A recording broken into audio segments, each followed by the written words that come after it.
everybody. I am super duper excited to be here. Nope, that's not better. Okay, anyways, I'm just going to introduce myself.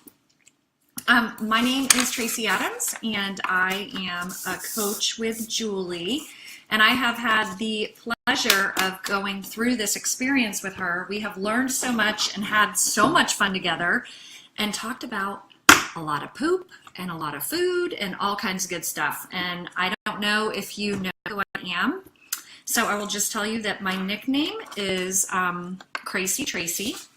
And I work very hard at living up to that. I'm one of those gals that I say it like it is, and I have a lot of fun.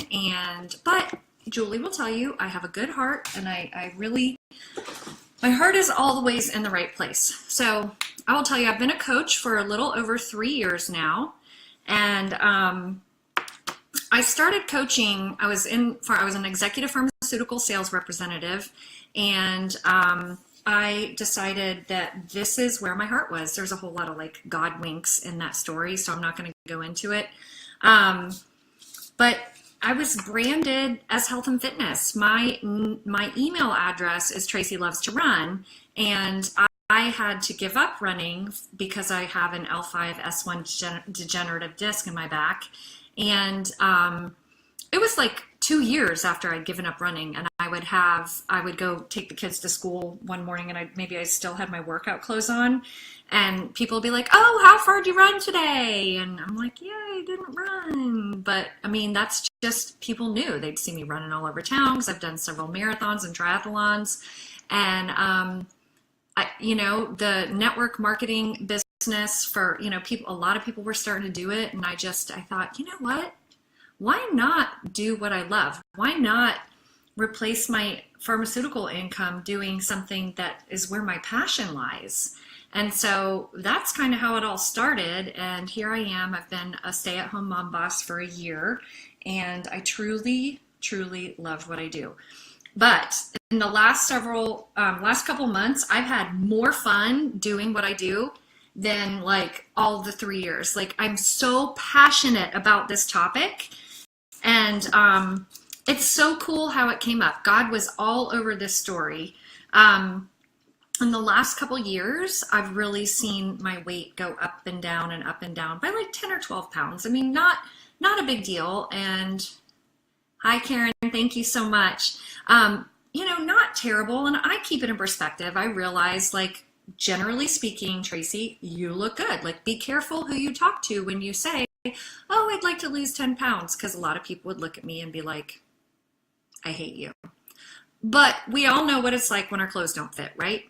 And that was really bothering me. Like, why do I work so hard and I lose this weight, and then I have like 2 weekends where I may like fall off the wagon, and next thing you know, my clothes don't fit. And I'm like, this isn't normal. Like, it shouldn't be this hard. And then I had a couple clients that really struggled. One in particular, she had done the portion fix a couple years ago, lost over 30 pounds. A couple years later, the weight had crept back on. Not all of it, but she had decided, New Year's resolution 2017, I'm going to get the weight off. Oh, yeah. See, Teresa, I mean, a lot of people feel this way. And so I was working with this gal. Her name is Carrie. Hang on, I need a sip of water. And she was killing herself in the gym, okay? She was doing like crazy intense Beachbody workouts every morning. She did the 21-day fix extreme, and then she was going to a 90-minute hot yoga class at least 4 days a week. And I'm looking at her nutrition and I'm thinking, she's not eating enough. And she's a scale addict too. So that was a whole nother challenge. But she wasn't eating enough, and she's freaking out because the scale's not moving. And people that really rely on the scale, like, when it doesn't move, it can be really upsetting. And it is what it is. Like, I'm not going to change it about them, but I started worrying about her. I was worrying about like her cortisol levels and her stress. And I'm like, if this is hormone involved, like, I don't know what to do. And I take my job as a coach very seriously. I want to help everyone. Now, that's as long as they show up, because I can't make them show up. But if they're showing up every day like she was, she even transitioned over to doing hammer and chisel, which I remember telling her, I was like, girl, I am so proud of you. You went from not being able to do surrenders in the 21-day fix to hammer and chisel. I remember after my first hammer and chisel workout, I thought I had the flu. I was so sore. I was like, oh, do I have the flu? Like my ribs hurt. It was crazy. So I started praying. I was truly praying. I was like, okay, God, I need more experience. I need more. And I don't mean this to sound like I don't care, but I'm like, I need more tricks in my bag. I need other tools to be able to help people. You know, the Ultimate Reset's amazing, but not everybody's going to do it. I mean, I sold it to someone once that wasn't ready. And in case you don't know what the Ultimate Reset is, it's a 21-day food-based cleanse. It is amazing. The last time I did it with Julie, which is like when our friendship really blossomed and flourished, and we had so much fun. And you feel amazing when you do it. Oh, hi, Julie. I didn't think you were going to be on. I thought you'd be sleeping. It's amazing, but it's a lot of food prep. And so, I mean, I sold it to someone once that really didn't understand how much food prep it was. And after that, I was like, someone would be like, okay, I'm ready to buy. And I was like, listen, you need to tell me that you understand this is a commitment. You have to read the book. You have to prepare. And so not everybody's going to do that. I just felt like I need more tricks in my bag. So I'd really been praying about it, and all of a sudden this opportunity came about. And I did not pass go. I didn't collect $200. I signed up and just let the chips fall. And there are a whole lot of God winks like involved in this story, but Julie ended up on board with me, and it has been amazeballs. Julie, I hope it's okay that I say that to your people. Crazy Tracy says it's been amazeballs. And so that is my story. And what I want to talk to you about today is how it is all a big fat lie, okay? I've always believed, like, hi, Kathy. I've always believed, like, calories in, calories out, boom, you're going to lose weight, you know? I even was once a Weight Watchers gal. And now, granted, I don't love Weight Watchers because it's not clean eating per se. But I mean, I did it once. Ooh, that's less glare. I like that angle. Oh, if you can see all the clocks, my husband collects clocks. Somebody just texted me, Kerrygold butter is 2 for $5 at Publix. Yeah, she's on the plan. Oh shoot, I lost my train of thought. Okay, so yeah, I now truly believe that it does not come down to calories in, calories out. It doesn't. And yes, there are some people that they're going to have success with it, okay? But there are a lot of people that have done calories in, calories out, and they've worked out so hard, like Carrie I was talking about earlier, killing herself in the gym, restricting her calories. She probably wasn't eating 1,200 a day, and not losing weight. And then, you know, I even talked her into increasing it a little bit. Still, like, the scale was not moving, the clothes were not getting looser. It was awful. And then for those people that, you know, it does work for a little while, it's eventually not going to work. And so that whole calories in, calories out thing, it really is just a big fat lie. And so it may work for them now, but it's not always going to work. And so I'm not going to go into why calories in, calories out doesn't work, but I will tell you there's a whole lot of variables. I mean, simplistically speaking, it sounds like it makes sense, but like there's so many variables that it doesn't work. And here's what it all comes down to. It's an insulin game. It all comes down to insulin. You know, that's very simplistic, but for the purpose of understanding and what I want to talk about, I'm going to keep it simple and just say, like, it truly is an insulin game. So here's the thing. What we eat matters a lot, okay? A calorie is not a calorie. I know y'all know that, okay? Like, your blood glucose and your insulin response to a calorie of olive oil is going to be completely different than if you were to eat a calorie of confection or sugar or a donut, right? So, you know, what we eat matters, but so does when we eat, okay? And I'm just going to talk a little bit about both, Okay, and I don't know how long I've been going. Oh, I've been going for 10 minutes. Okay, I gotta get on it. All right, so what we eat matters for two reasons, okay? So when we eat our food, it causes a release of insulin. And our insulin is the key that unlocks the cells that allows our body to take that glucose into the cells for both energy as well as fat storage, okay? I don't know if Julie has taught y'all this, but insulin is the fat storing hormone, okay? It allows glucose into the cells for storage, for immediate energy, but we're not going to use it all. And so what we don't use right then and there, the body is going to store for fat, okay? So it's important to choose the foods that have a minimal effect on your insulin, okay? So we know that refined, processed carbohydrates have the biggest effect on insulin, all right? They're going to spike up your insulin levels. And like refined, I mean like anything that's processed, really, that they're going to spike up your insulin levels, and you're going to use a little bit of that for energy initially, and then the rest is going to be stored. And then you have your complex carbohydrates. They also have a fairly significant effect on your insulin, and that includes vegetables, unfortunately, vegetables and fruit.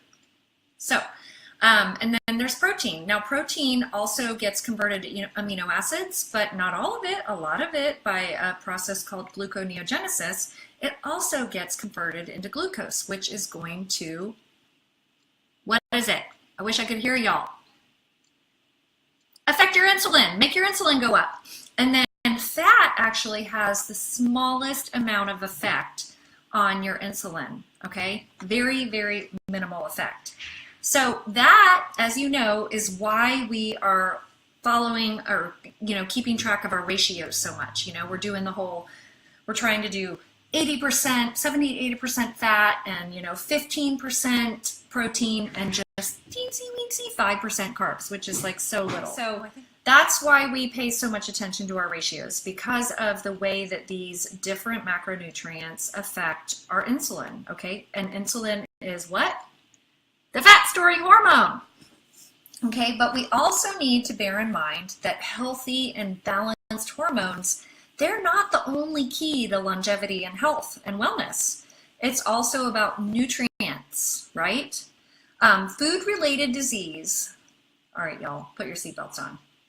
Food-related disease is the #1 cause of preventable death in the United States. That's insane, okay? And that's not just due to effects on insulin, okay? It also comes down to the nutrients that we put in, okay? Here's an example. All right, did you know that your thyroid functions as a result of several trace minerals that you get through your diet, okay? So the National Institute, okay, so many people who suffer from hypothyroid also have a deficiency in, sorry, I have to look at my notes, iodine, zinc, iron, and selenium. Where do we get that? Well, I can tell you it's not through a pill. It's through our diet. It's through the nutrients that we take in, okay? And I don't know about you. I mean, maybe some of you do have hypothyroid. I don't, and I don't want it, because I know, like, as soon as I have hypothyroid, or if I ever did, I'm going to start putting weight on, right? Because we all know that people with hypothyroid, like, they have a hard time losing weight. The National Institute of Health maintains that the majority of thyroid impairment is associated with co-deficiencies in both iodine and selenium. When was the last time you picked up some type of product in the grocery store and looked at it and I was like, oh, this has this amount of selenium? I don't remember the last time I saw that. Like, it's not an easy ingredient to get. And this is why your daily dose of dense nutrition is so incredibly important. And you can either have, when you're on a limited amount of carbs like this, you can have a 1.5 cups to 3 cups of vegetables and maybe have a little bit of wiggle room after that. And with this diet and trying to stick to the lower carb vegetables, you might be able to add just a teensy weensy bit of variety. Like, you might be able to have like 4 or 5 different kinds of veggies on that salad, or you can have Shakeology that has 60 plus superfoods in it, okay? It does truly provide you with the essential vitamins and minerals that you need in your diet every day. So it is super important. But I'm going to circle back around to the whole insulin conversation and how insulin plays a huge role in weight gain and how we don't want that fat storing hormone to get spiked up, right? So it is though. You need to drink your daily dose of dense nutrition, but you don't want it to spike your insulin. But if you look at the macronutrients on it, it's what, like 3 grams of fat. And then when you're doing net carbs, it's like maybe 11 to 13 grams of carbs. And then whatever the protein is in whatever formulation you're drinking. Well, I mean, that's all really good still. I mean, pre healthy fat, low carb, intermittent fasting days, those were insanely good macronutrients. But guess what? You got to add some fat to it.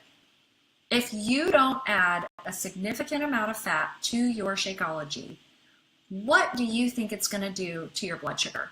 Okay? It's going to spike your insulin. And so it's so incredibly important. And it's so funny. I got to tell you all a story. All right. So I knocks on the sliding glass door, like, bye, honey, I'm leaving for work. And I like look at him and I see he's got a shake in his hand. And he was on, y'all remind me to tell you about Tom's cholesterol results, by the way, after he started the intermittent fasting and high healthy fat, low carb diet. But he hadn't made a shake for himself yet. And he like holds his shake up like, aren't you proud of me, mama? And I was like, what's in that shake? If that's just plain Shakeology mixed with water, that's going to spike his insulin and he's going to be so hungry and starving and we cannot have that. So I'm on the phone with a customer. I was like, I'll call you back. I turn the hose off. I go running inside and I'm like, what's in that shake? And he's like, I have to go. And I was like, give me 2 minutes. And I grab it from him and I pour half of it in my little blender and I put 2 tablespoons of peanut butter in there. I'm not a big fan of peanuts, okay? They're super inflammatory. And the ones that are grown in the United States have mold and mildew in them, and I do not love it. But, I mean, if I can get him to stop eating rice and pasta at night, I'll let him have some peanut butter. We're going to work on that. All in good time, my friends. So I put 2 tablespoons of peanut butter in there. I put 2 tablespoons of MCT oil, mix it up, send him on his way, and I was like, all right, he's good. So, so what we eat, it matters. Like, we need all of those nutrients. And we also need to eat stuff that isn't going to like whoosh, spike our insulin levels. And yet we need our Shakeology because we don't get the nutrients and the minerals and the vitamins that we need every day in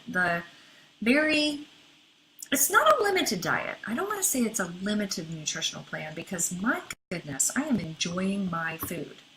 But it is limited in what types of nutrients and vitamins and minerals that you're going to get from it, right? And so it's super important to make sure that you drink your Shakeology every day, but you don't want to do it without it being, as I like to call it, Shakeofatology. So my shake this afternoon was 8 tablespoons of heavy whipping cream, and instead of doing the mascarpone cheese today, because we're having chicken tonight, so I knew I needed to jack my fat up earlier in the day, I did 2 tablespoons of MCT oil with my vegan chocolate, and it was ridiculous. Oh my gosh, it tasted so good. So that is the importance of what we eat, okay? And then what is just as important and what people spend a whole lot less time focusing on is when we eat. And I know that you guys all know about intermittent fasting. I mean, the benefits of intermittent fasting, like I had somebody post in my group today and they were like, my macros have been good, but my window's really messed up. My husband's home and it's just really messing with me. Well, sorry, I had macadamia nuts in my teeth. Tell me you're not enjoying eating macadamia nuts again. I mean, those were like so taboo until this, and now it's like, hey, I just had half a cup of macadamia nuts. And I said, okay, but I really feel like the intermittent fasting part is more important. Like the benefits of fasting, it makes your body go into autophagy. We know autophagy helps decrease all kinds of diseases in the future, as well as diseases now. It's just amazing. It's just, the benefits are exponential. And so one of the things that is beneficial is, okay, so normally when you eat a lot of food, it spikes your insulin up, right? And during the days when we were eating 5 to 6 meals a day, every time you would fuel the fire, as that's how we used to think about the metabolism, right? You would get an increase in your insulin. And that would happen all day long. And then overnight, when you were fasting overnight, if you didn't get into the pantry at night, you would dip into your glycogen stores and maybe your fat stores, maybe not, depending. And doing this plan, you're now only getting an insulin spike, which is minimal with the diet that we're on. So you're only, feeding the machine, let's put it that way, because I don't really want to say it's an insulin spike. You're feeding the machine 3 times a day. And then for a good, 16, 18, 20 hours, you're fasting. And so you're burning through any glycogen stores and you're dipping into the fat tanks. And that is, that's another part of it. That's another part of resetting your hormones and getting things back to normal. I mean, we know, one of the things that Julie and I have learned is, probably one of the reasons why I've gone up and down like I have over the last 2 years is my body's set weight changed. It changed on me. It went from being happy at 135 to 138 pounds to being happy at 145 to 148 pounds. Well, guess what? My clothes don't fit when I'm like that. And so I think that it's a lot of it is due to the hormones. So we talk about how one of the reasons why people have such a tremendous response when they first start doing this plan is because they were probably insulin resistant. Your hormones, they're not meant to be in your bloodstream all the time. Okay, if you think about a baby, okay? If there's a baby and you're in a mall and you're in the food court and there's all this noise around and the baby's sleeping through all of that noise, all right, how's that baby doing that? Well, it adapted. It adapted to loud noise, all right? Well, if the baby's in a quiet room, it's really quiet, it's peaceful, sleeping peacefully, and all of a sudden there's a really loud noise, the baby's probably going to wake up because the baby's not adapted to the loud noise, right? So that's the same thing that happens with hormones. When it's not just an increase in insulin that causes insulin resistance, it's an increase in insulin and the persistence, the amount of time that we are exposed to something that makes us resistant to it. And when you keep feeding the machine and you keep putting food in the body that keeps increasing the insulin levels, then you are continuing to increase your insulin levels and you become insulin resistant. Same as with an alcoholic. Somebody who's an alcoholic, over time, it takes them more and more and more and more until they can feel it, okay? That's not healthy. The body's not meant to have a set amount, this huge amount of hormone, whatever it is, whether it's growth hormone or leptin or ghrelin or insulin, thyroid, whatever, they all come in bursts when they're needed. And that is what is healthy. It coming and lasting for long periods or coming several times throughout the day, that is not healthy. And you develop insulin resistance. The best way that I can explain how insulin resistance really truly affects you is by explaining what insulin sensitivity is, and that's the complete opposite. When somebody is insulin sensitive, that means that they have a very sensitive response to insulin. Like say you're allergic to grass and you go and you roll around in fresh cut grass. That is, you're going to have a very sensitive response to it. I had, when I worked in the hospital, I used to be a speech pathologist. I worked on a brain injury unit. And I was training for a marathon. And like, we were doing an insane amount of miles. And so every morning I'd sneak down to the cafeteria and I'd get a big bowl of cheese grits. And oh my gosh, they were so good. But one morning I went down and I bought a cinnamon bun. And I mean, I'm not kidding you. Like, it was the size of my head. Like, it was so good. And then I remember like scarfing it down and then walking down to the nurse's station to get my patient. And I get down there and I was like, oh my gosh, I could totally go to sleep right now. Like, I was so tired. And the nurses all treated me like I was their child. And I was very annoying back then. So the fact that they did treat me like I was their child is like by the grace of God. But they treated me like their child. And so one of them, I remember it was Betsy. And she's like, well, honey, let me check your blood sugar. And so she pricked my finger. My blood sugar was like 18 or 20. Like, it was super low, which is why I was so sleepy. What happened is I had a very insulin sensitive response to it.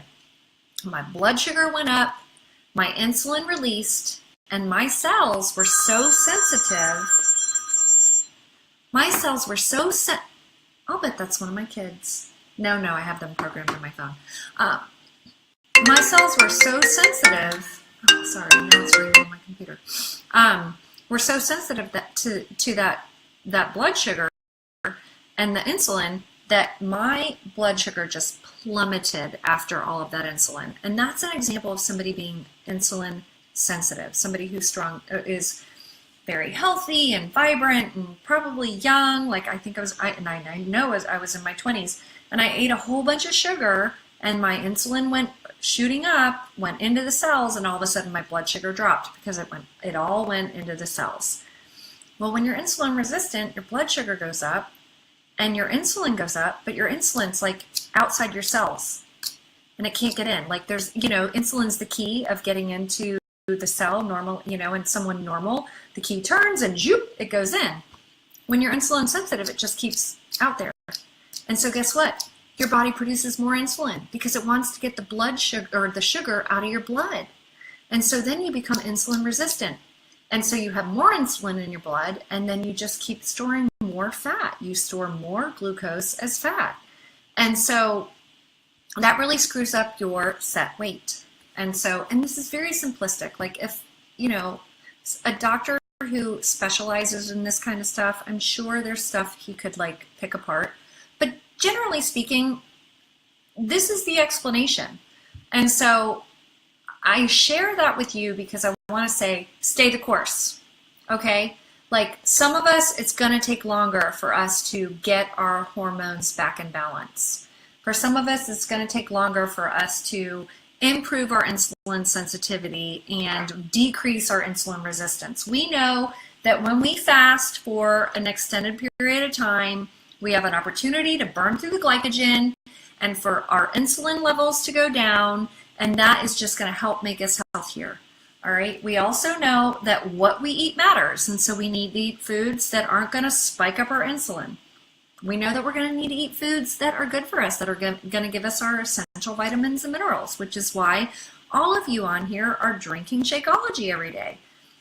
But then that comes full circle, and I hope that I have driven home the point.